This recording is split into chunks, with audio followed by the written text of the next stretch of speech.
What's going on, y'all? Welcome to the Bring the Thunder podcast here live after Game 6 in Indiana, where Indiana takes it 108-91. Not a close one at all. Quick stat, box score, Shai 21, about 50%, J-Dub 16, over 50%. Hartenstein 10 points, 4 rebounds. And that's all I'm going to talk about us. I'm over to Indiana. Balance scoring, Siakam 16 and 13, Nembhard 17, Naismith 10, Haliburton's completely healthy 14 and 5, McConnell 12 points, 9 rebounds, 6 assists, Obi Toppin 20 points, 50% from the field, over 60% from 3, and 6 rebounds. So dominant performance by Indiana tonight, and I'll tell everybody right now, I'm gonna let more people start hopping in, but I don't think we win Game 7. My honest truth, my honest opinion. We've been outplayed in every game on the road. We got lucky that Shai and J-Dub went crazy in Game 4, pulled out a magical win.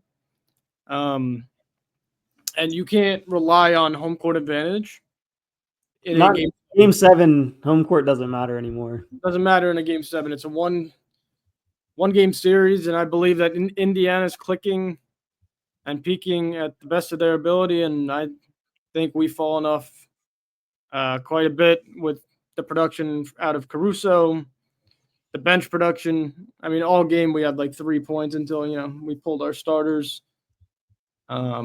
Chet's gone missing, and I don't think we win the series. I don't. Yeah, I mean, we have the biggest game of Loud City's whole existence here in Oklahoma coming up. So I expect the fans to show up. I expect the starters to show up. I think this has been a battle of the benches. We can talk about external factors, not being ready. There's so many other things that you can mention as excuses, in my opinion. But at the end of the day, if you don't get bench production, especially in the NBA that we're in now, it's really hard to win games. And the losses that we've had a lack of bench production. In this game specifically, way too many turnovers, way too lackadaisical in the first. Like, you have things going against you in the first half, in the second quarter, whatever. But to have as many turnovers, we ended up with 21 turnovers. We had more turnovers than we had fouls. I prefer us to have more fouls than turnovers in a game, obviously, especially in a Game 6 scenario where the other team is really trying to win. They're really aggressive. Honestly, they took pages out of the Thunder playbook here. They were the aggressor. They were the better defensive team. They just started off the game, and they really wanted this game, man. You could tell. You could tell from the way they started. They weren't going to go out easily. They made that known with – I felt it in Game 1 of the series with the way they were aggressive with Shai. They kind of really did the same thing here. And they kind of tested the referees on, hey, are you guys going to call this? If you're not, then we're going to continue to hand check Shai the whole game. They're going to continue to hand check the rest of the team too. And you have to be ready for that. Game 6, you're in the NBA Finals. You're not going to get every single call. And you're also not going to – you can't expect lackadaisical defense on their part. Their season's on the line. They're going to play as rough and rugged and as aggressive as possible. I mean, we had more paint points, which is shocking in this game. The real thing about this game, there was another game I was mad about. I think it was Game 3 that we lost. We got out-hustled, out-competed. I felt like we got out-hustled in this game, man. You can point towards XYZ stat, whatever, but when the other team has way more second chance opportunities, they're pushing the fast breaks, they're shooting better, they're forcing the turnover battle, they're getting the steals. 16 steals. We had 21 turnovers as a team. And also, the key stat that I've always pointed towards, when everything else is not going good for the Thunder, the one place I want to see execution is I don't want to see what Rick Carlisle wants to see is Shai and J-Dub in isolation, and we miss those or make those. Last game we made those, we won. This game we missed those early and we lost. And what I want to see as an adjustment for next game is a more free-flowing offensive game. That's what wins you this series. Every game, you guys can check the series stats. I've literally predicted this. Every game that we get 20 or more assists, we will generally win those games. Unless we have big games by Shai and J-Dub, which you can't rely on every single time. So there has to be other, you have to have, that's more of a fallback option, right? Like, let's say instead of 20 assists, we get maybe close to like 17 or 18, and then Shai or J-Dub carries us home. But every time we get 14 or lesser in terms of assists as a team, we really struggle. And the initiator, it's a really big problem. We don't have a secondary initiator if J-Dub's not on the ball a lot. And then on top of it, I felt like Shai was on the ball too much early. They got him tired in the first quarter. And by the second quarter, someone else had to handle the ball, which led to a bunch of turnovers. I feel like that should have been an adjustment made very early where we got him off the ball way earlier and preserved him for the second half.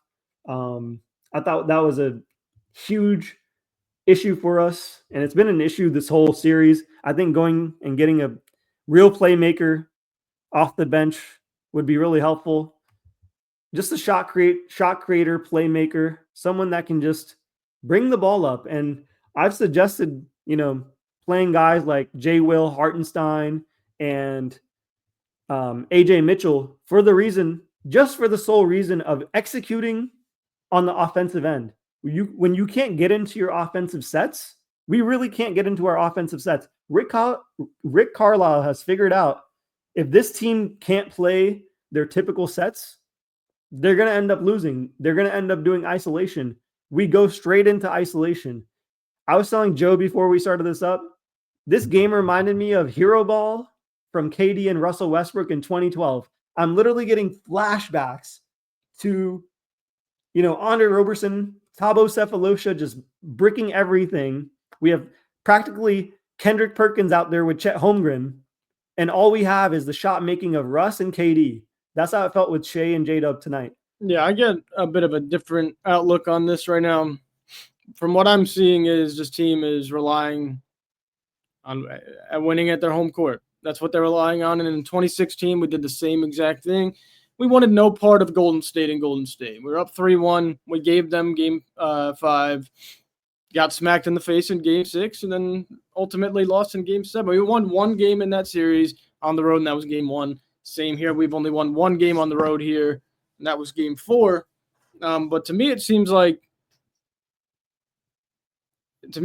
we're relying on home court too much. And I promise you, in a game 7, they're going to be loud, but the Pacers will be just as locked in as OKC will be. And I said from the beginning of this series, I don't want a game 7. You don't want to be in clutch situations with this team.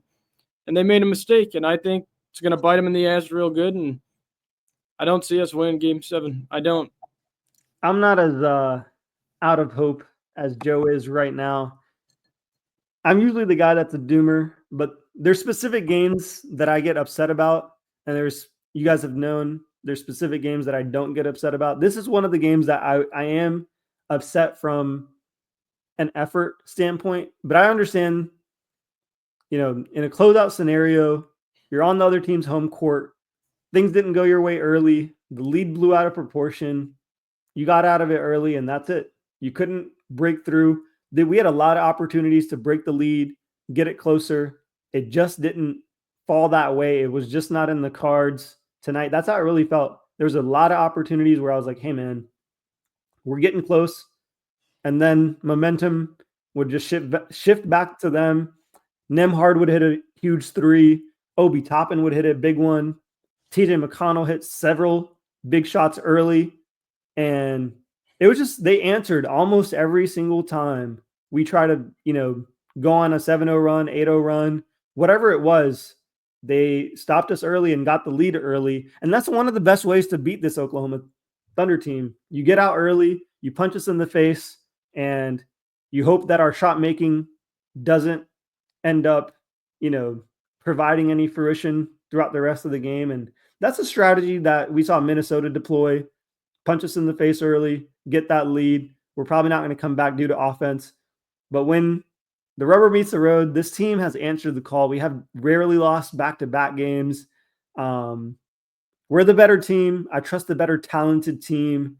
And in a clutch scenario, there's just a couple things that we have to figure out from, who we're going to start. I felt like Mark was shaky in this one. In the second half, he took Hartenstein out of the lineup. I thought that was the wrong call. He needs to I said this in the games that we lost. I believe game 3 and even when we won in game 4 and 5, he needs to stick with a roster, stick with a lineup, 8-man crew that he trusts through and through with a certain amount of minutes. Obviously, it's too late now. We're going into a game 7. He still does not have any idea whether he wants to play Kenrich, whether he wants to play Isaiah Joe, whether he wants to play Wiggins, whether he wants Hartenstein to start, whether he wants Kaysen to start. How do you have a whole season? How do you have a whole playoff series that you can't seem to pinpoint what you need to be doing in the NBA Finals? Is beyond me, at least. So a little bit of blame placed on him in this game. I felt like we came out flat after ending the second half properly. Like, we ended the half as best as we could and then came out flat after that because of the change in the starting lineup. I felt like that was a mistake. And then after that, it was just third quarter demolition job. Fourth quarter, the lead was blown way too much. I believe Shai and J-Dub rested most of that fourth, if not all of it. That's it. We head home to OKC for all the marbles, as Shai Alexander said in the end of that game. This is for all the marbles, boys. I'd love to hear y'all's thoughts in the comments, in the live. Let me know what you guys think. Does OKC win in 7 on their home floor, man? This is the biggest game for Oklahoma City and the Thunder organization and for all these players. It can't get bigger than this. Game 7, there's nothing bigger than a Game 7 in the NBA Finals. If you're a non-fan of OKC and not a fan of the Pacers, you've got to be loving this series. I know everyone else outside of OKC and the Pacers fans are loving this because for them, there's nothing better than watching two teams that you have no skin in the game, that you're just sitting there and you're watching the game, man. It doesn't get better than that, in my opinion. But even as an NBA fan, I'm going to enjoy it. It's a Game 7, man. As a Thunder fan, I'll still enjoy it. Get to watch my Thunder. I want to put something into perspective, Joe. And the reason I'm so positive is no matter how this series ends tomorrow, this will be an honest take. I truly feel this way. It's been a wonderful season. And on top of the fact that it's been my favorite season ever from a Thunder team, by far the most fun and cohesive season we've ever had in Thunder history. On top of that, we've never made it to a Game 6. We've never made it to a Game 7 in the NBA Finals. So I feel like you have to take your lumps. You have to do your thing. You have to get over those lumps and humps, whatever. And I feel like we'll do that tomorrow. I'm excited. Shai shows up when we need him. Sunday. Yeah, Sunday, of course. We'll see them in OKC for the next game on Sunday. I'm excited about that. I'm wishing it was tomorrow, but we've got to wait a couple days. And here's how I look at it, right? Before the game, I told you guys I thought we were going to win. I watched Pascal Siakam do whatever the hell he was doing in the hallway before running out to the court. I knew it was over. Right before that, he was saying what's up to TJ's grandfather. And I'm just joking. But I knew it was over once they touched the floor. After that, they're doing some crazy shit over there. But on our side, it's listen, you could try to look at it in a good way or a positive manner. Listen, if you lose this series, it's very unlikely that you make it back 2 years in a row. We know that. It's very unlikely that you even get a chance to get back here. And if you lose this series, the finals MVP right now is TJ McConnell. So if you're an OKC fan for the rest of your life, you lose this series against the Pacers and it was TJ McConnell won finals MVP against you, I would sell the franchise. It's not a good look. They can't guard McConnell. Not only can they not guard him, he had 9 rebounds, 6 assists, 4 steals. He's the best player on the floor. Between Siakam's doing whatever, McConnell, Obi Toppin hitting every shot he takes, I don't think we could keep up. They've already had 2 close games in OKC. One, the Pacers won, and then last game we pulled away, but we only won by 11. And they got it to 2 points within the fourth quarter. What makes you guys think that they're not going to do the same thing? Again, they have played well all 3 games in OKC so far. Don't let the double digits, wins swayed your memory. They were within 2 in the fourth quarter last game. Game 2, it was still close. We didn't blow them out to any, respect there. So their wins at home compared to our wins at home, completely different. And I think they're better. I think they're at all on all as a whole team and a coaching staff. I think they got our number, and I think they're going to get it done. We will definitely find out, but Joe, we haven't been watching this many seasons just for it to end like this.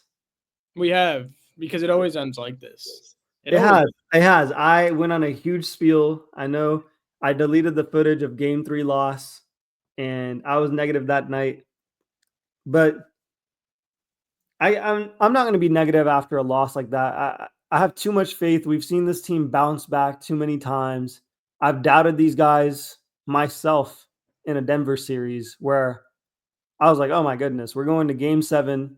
There's no way we outclass a Denver team with an MVP player, and we did it, right? So we've been through the Denver series.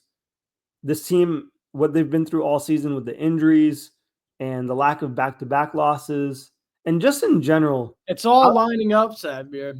Outside of all lining up. We've lost 2 games back-to-back this whole season. We've been to 2 Game 7s. Indiana hasn't been to 1 Game 7. Tyrese faked his fucking injury. He was fine. He was all over the place on defense and on the offensive end. He was more than fine. I felt like he was in a cryo chamber and came out. Yeah, he was good. Listen, it's all lining up. It's all lining up. I know how it feels right now, man. I'm trying to put this in perspective for OKC fans. We've seen this before in the past. You cannot rely on home court to win you an NBA Finals. You cannot win 1 game on the road and be like, all right, it's fine. We're going to win every game at home. They got lucky against Denver with the blowout in Game 7, sure. They had a close game. They should have lost if Ja didn't get hurt on the road. They've been terribly on the road. Yes, they've been great at home, but so was the 2016 team. They were fucking fantastic at home. That's why they were so okay with letting the Warriors win at home. And they said, fuck it, we're going to win Game 6 at home no matter what, and it slipped right out of their hands. And nobody saw it coming. The whole crowd was quiet as shit. Every OKC fan across the fucking globe was quiet as shit, speechless, because nobody saw it coming. They won by like 38 and 20-something in the first 2 games at home that series. I remember, man. I remember. You cannot let them. Now the pressure's on OKC. Indiana forced a Game 7 against a 68-win team, and they're back on the road. So if they win, all 2 of them. If they lost to a 68-win team on the road in Game 7 in the NBA Finals. That's all I'm saying. Yeah, I understand the pressure's on us. And our commenter saying, obviously, we weren't taking 2 out of 3 on the road. Why not? Why not? How is that so obvious? Yeah. I don't know if I agree with that, Parker. This is a really good Indiana team. We're not a casual podcast.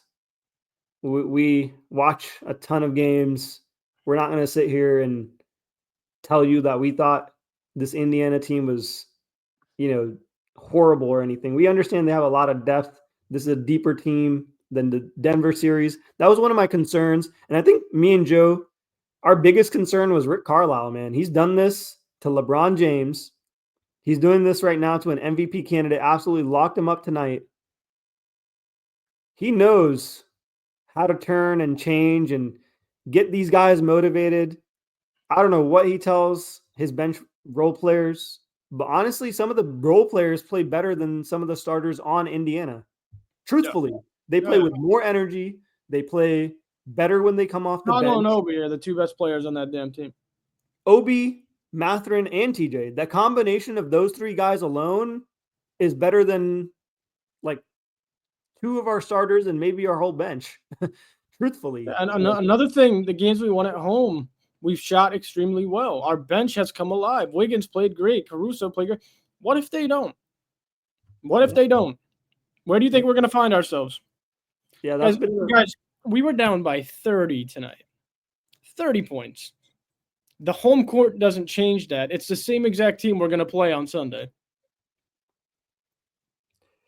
We can't get shot making out of anyone outside of Shai and J-Dub. That was my concern last game. It was ugly win last game at home.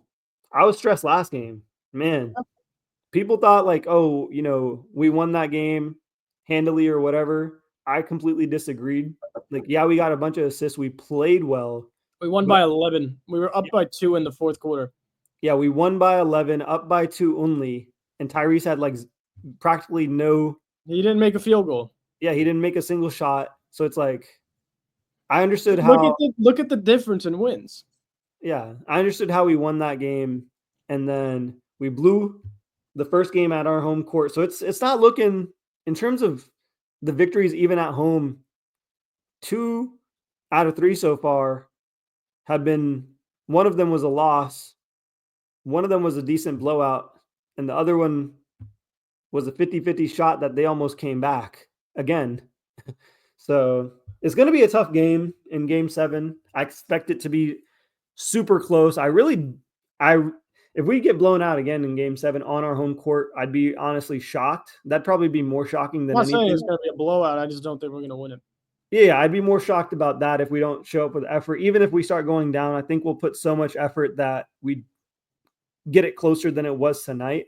I think my main issue right now is the whole series. Rick Carlisle has trusted random guys like Bradley and Shepard and, guys that most casual fans don't know about, and he's gotten production and he's rested his main stars. Whereas we've taken the Knicks approach, shorten our rotation, run J-Dub and Shai into the ground until they can't hit shots in game 6, and then rely on other guys to hit shots when they're not hitting shots either. So it's like, if you play the Knicks style of basketball, you're going to get Knicks style of results. That's my opinion in terms of, from like a coaching perspective. You need to preserve your 2 stars against a team that's trying to run you down to the ground. I said this in game 1. This is a war of attrition. Rick Carlisle understands that, and he's going to wear you down until he wins the series. He doesn't think about it as, I need to take it game by game. He's thinking about every single game is us running you as much as we can until your stars get tired. And they've gotten the Bucks tired. They did the same thing to the Cavaliers. They did the same thing. I watched in 4K television on a 4K screen monitor them absolutely run Donovan Mitchell to the ground and absolutely obliterate him. And Donovan Mitchell, for what anyone wants to say, is an amazing player. Cavaliers were one of the best first-seeded teams, and they absolutely blew them out of the water, Joe. Think about that. Think about that. They absolutely blew those guys out of the water. People don't respect this Pacers team. And then they went in and took out handily the Knicks, who beat the Celtics. The Celtics got handily beaten by the Knicks, and then they handily beat the Knicks. So we're not playing with some joke of a team. When I'm saying as a team, they know what their cohesive parts are. They know who they're going to substitute. They know exactly when each person's going to be in the game. They haven't changed all season long. What they wanted to do, they've been consistent. Almost as consistent as the Thunder, second best consistent team in the NBA. So I'm not shocked that we're out of game 7. I'm really not. I saw this in 6. I thought we could have blown one, and we did. Cool, we're out of game 7. I really expect the better players overall in a series to get it done. It's really going to – the 5 starters that we have are better than their 5 starters, but I've mentioned this. Their bench guys are destroying us all series long. All series long. That's where we keep getting destroyed. Obi Toppin, 20 points. TJ McConnell, 12, 9 rebounds, 4 steals, 6 assists. Compared to let me compare. No, hold on. Let me compare the benches. On our bench, Caruso played 22 minutes, 0 points, only took 2 shots. Wiggins, 5 points in 17 minutes. Kaysen has been non-playable because he hasn't hit a shot. He's only made outside of last game. Yeah, he's only made 1 or 2 shots, like maybe 5 shots all series. Practically unplayable. He's only getting 13 minutes, and he's one of our best defensive players who's been practically a starting level. Like he's been part of the rotation where I'm really confused how he goes from being a huge rotation piece to getting replaced by a 30-year-old in the NBA Finals. That's absolutely confusing to me. On top of it, I don't understand how Kenrich Williams can get 18 minutes in a floor spacing, run and gun type of game, especially when they're hunting him against TJ McConnell. He only scores 3 points. Isaiah Joe. The other guys don't really matter because they don't really get actual significant minutes. But those 4 guys, one of them, Wiggins, he doesn't trust. Kaysen, he no longer trusts. Kenrich gets outplayed.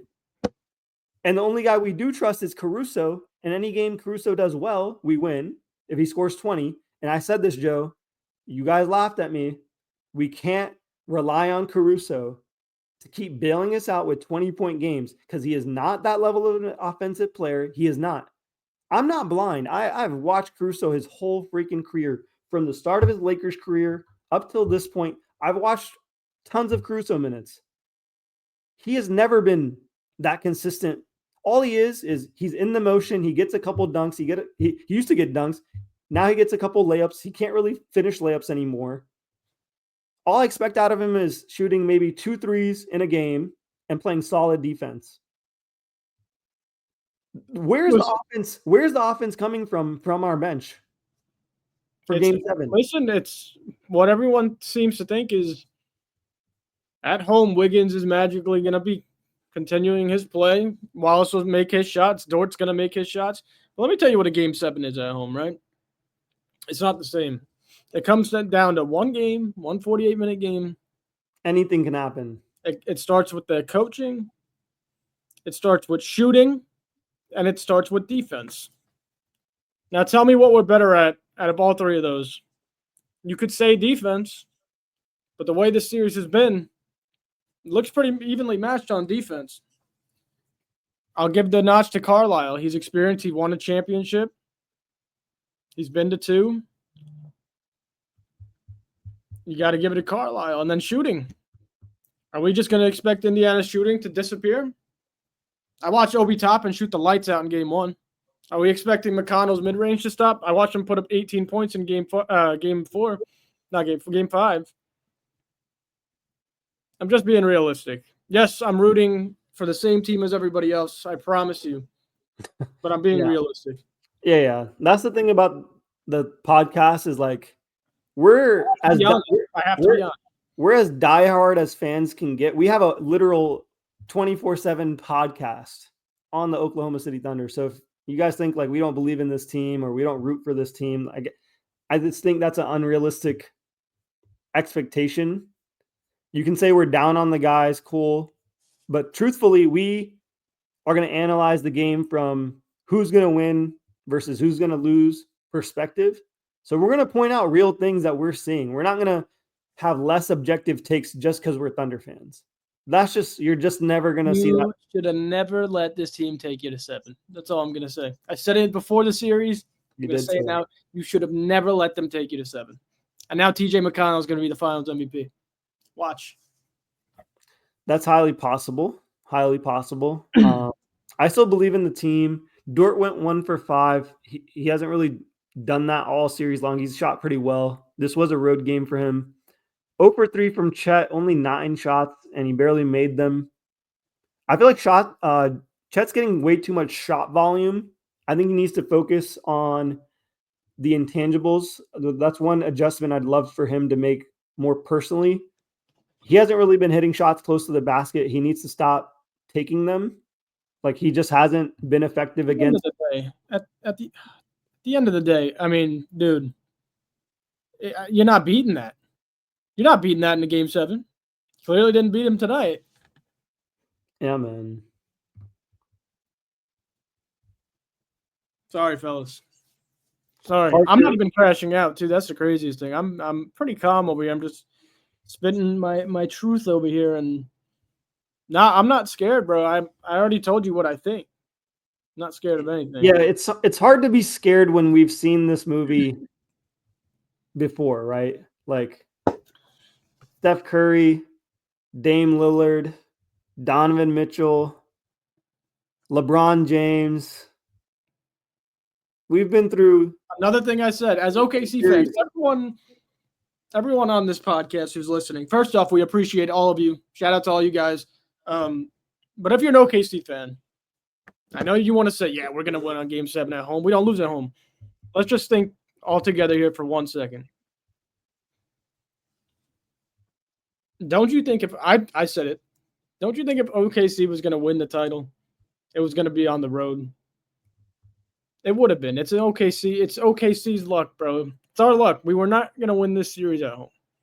Now, Shai did say he wanted to win conference finals at home in front of the fans. I don't know if he has some sort of master plan.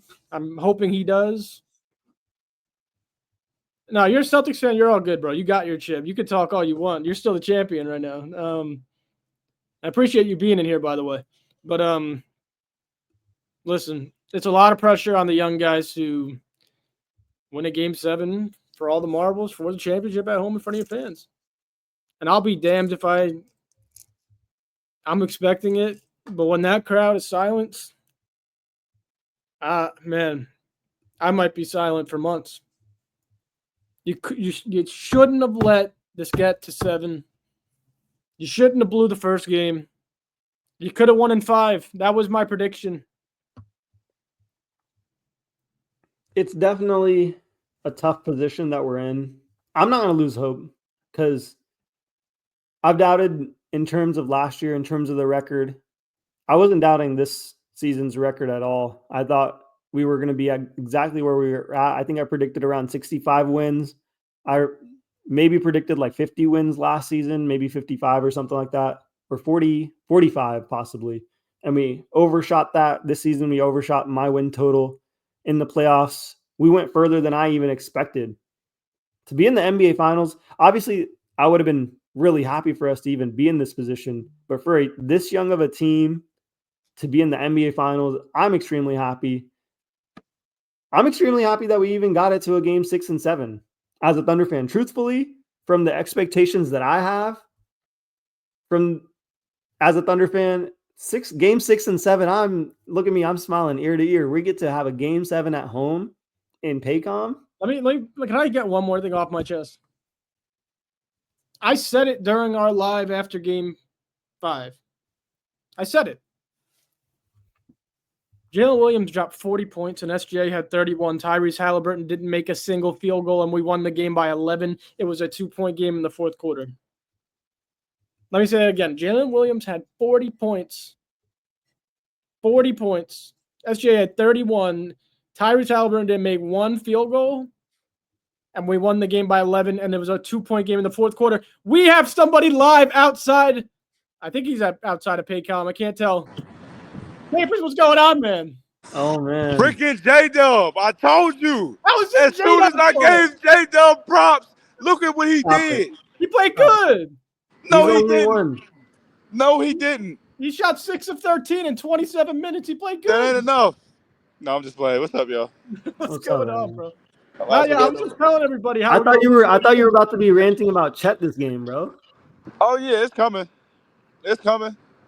My Uber is literally about to be here, though. I ain't gonna lie. Nah, no worries. We appreciate you joining, though. I just came on to just say, bro. No, matter of fact, before I get in the Uber, one question before I go. Oh, huh? Yeah. Okay, before I get in the Uber, right? What's your guys' concern level for Sunday? We're not winning. Oh, my God. I'm not concerned, Capers. I'm not concerned. Why? I'm Why not not concerned? I can't be concerned, man. We haven't lost back-to-backs. Capers in We've never had a game 7. Hey, calm right now, by the way, everybody. Yeah. We haven't won a game. We haven't been to a game 7 in the NBA Finals, so I'm just happy about that. And just in general, I really trust Shai.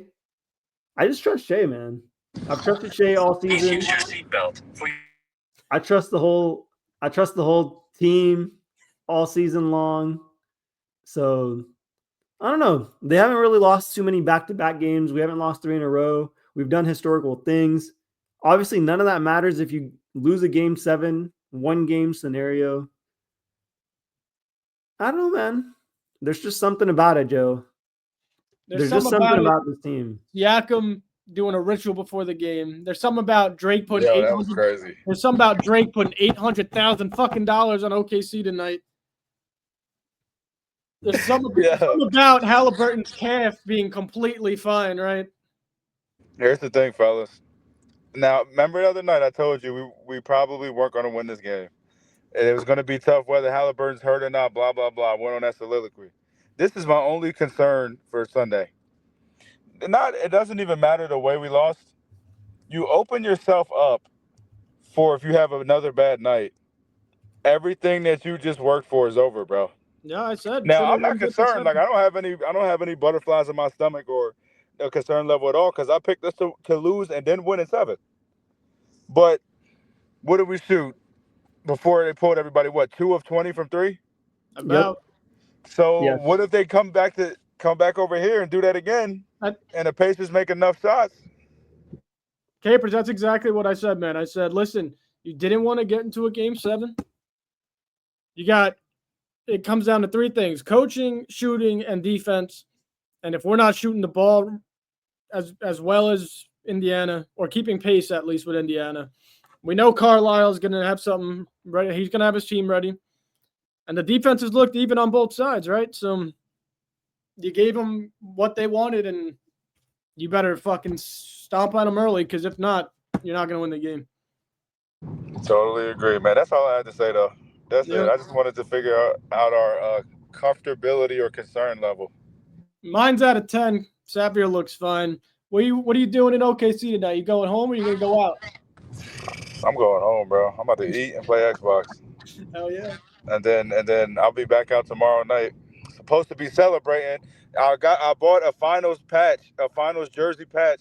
Or $20. $20 for my Chet jersey. $20. They put it on for me. I was oh my God, I was so hyped. We was up 12-2, 14-4, and then boom. Everything changed. We were up 10-2, and then something like that, yeah. And then that was it. Damn. Yep. After that, 10-2. It's all Satvir's fault though. Because all Satvir do, J-Dub this, J-Dub that, J-Dub this. J-Dub played fine. J-Dub was electric in the first quarter. Yeah, in the first quarter. I mean, J-Dub and Shai, they did their job. They've done their job this whole series, this whole play. They have.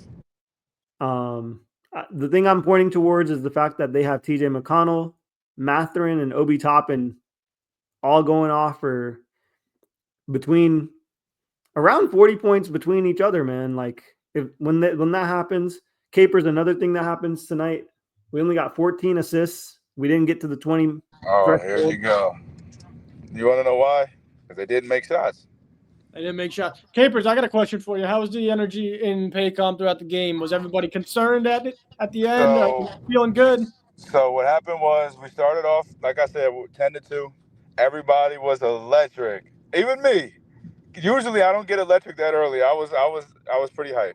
Okay. Yeah. They start going on their run. Everybody was quiet. And then they went on their run again and again and again. And it reminded me of when I went to the Cowboys-Packers game in 2023. They just took the life out of the stadium. They just took the life out of the stadium. Everybody was quiet, and then everybody left. Now, the people that stayed to the end, what I noticed, and I was on the phone talking to my friend, I was actually mad. Nobody seems concerned at all. Like, bro, nobody seems concerned at all. They're setting us up, and they are going to fucking find out on Sunday, man. We're going to find out. Yeah, nobody sounded worried. Nobody was panicking. It almost seemed like they didn't even care. And I don't like that. Papers, does that not remind you of 2016 when we were fine losing on the road and we thought, oh, we're good at home. We're good at home. That was probably I wasn't fine losing on the road, bro. I wasn't fine. Remember when we was up 3-1 and it went to Game 5? That Game 5 in Golden State. I wanted to win that game so bad. Me too. I wanted to win that game too bad too, bro. I hated it. Shout out to Hotspot. I love you, bro, but I don't care. Words are just words, bro. It's about the product on the court, and I'm not confident. There you go. You got to make jump shots. Okay. So let's fast forward. I got another interesting question. What can we do to address our shooting? Shoot the ball? No. In the off season. We're not. No, we can't address that. We're gonna address that after Game 7. But as far as right now, in terms of the shooting, the things that we can do is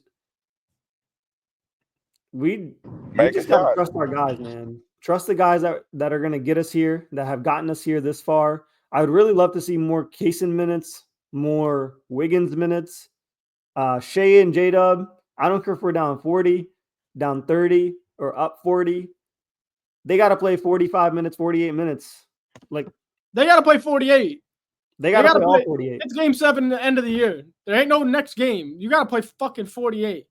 Yeah, I expect Tyrese Haliburton for the first time ever, all season plus playoffs, to finally play 48 minutes. He has actually not had a 40 or more minute game, which is actually scary as a thought in itself.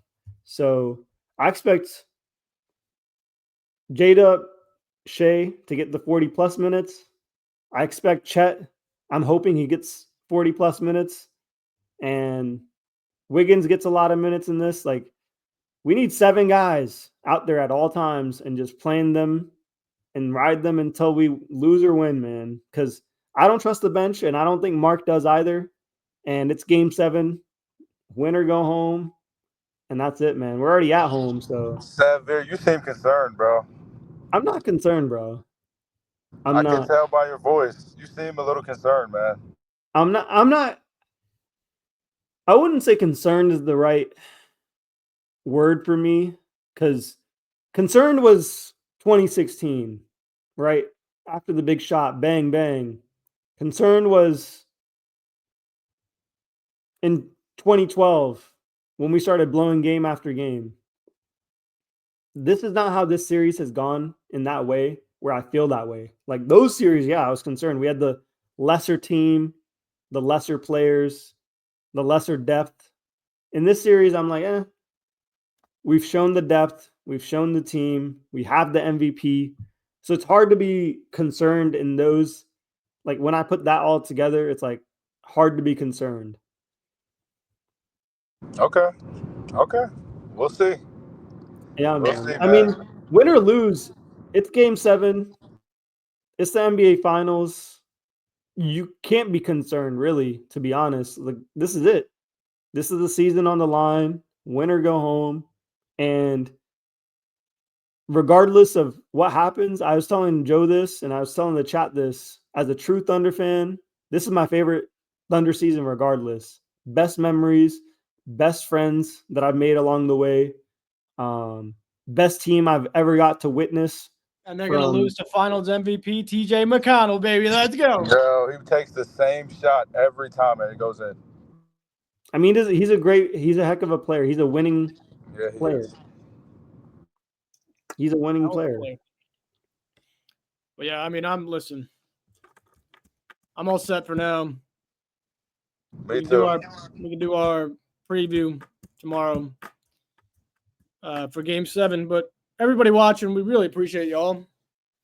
Been here. A lot of you guys have been here since we started. And couldn't be happier in doing what we're doing. But listen, it's one game for the rest of our lives on Sunday, boys. It's one game. Will they step up? I don't think so, but we will see. I hope so. Don't get it wrong. I fucking hope so. But we will see.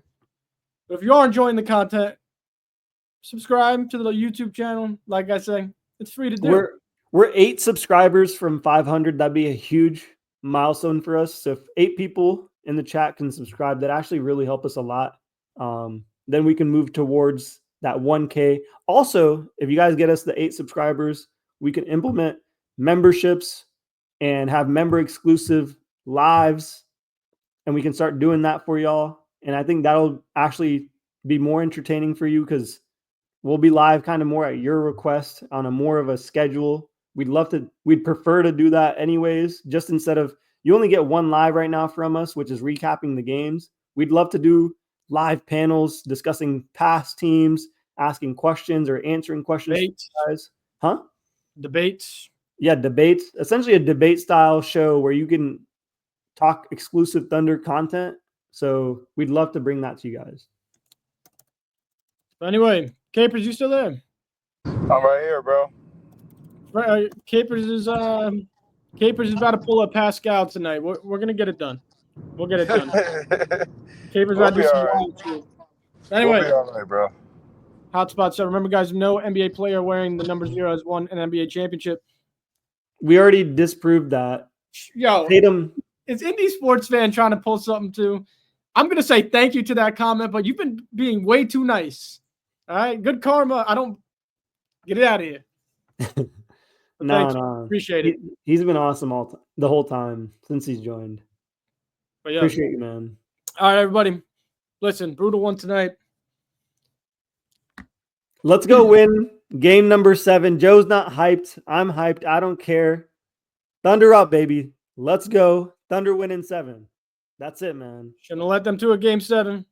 I'm gonna have to end the screen. No. Gonna let them Thunder up, baby. We'll see you. Thunder up, baby. Let's Game go. 7.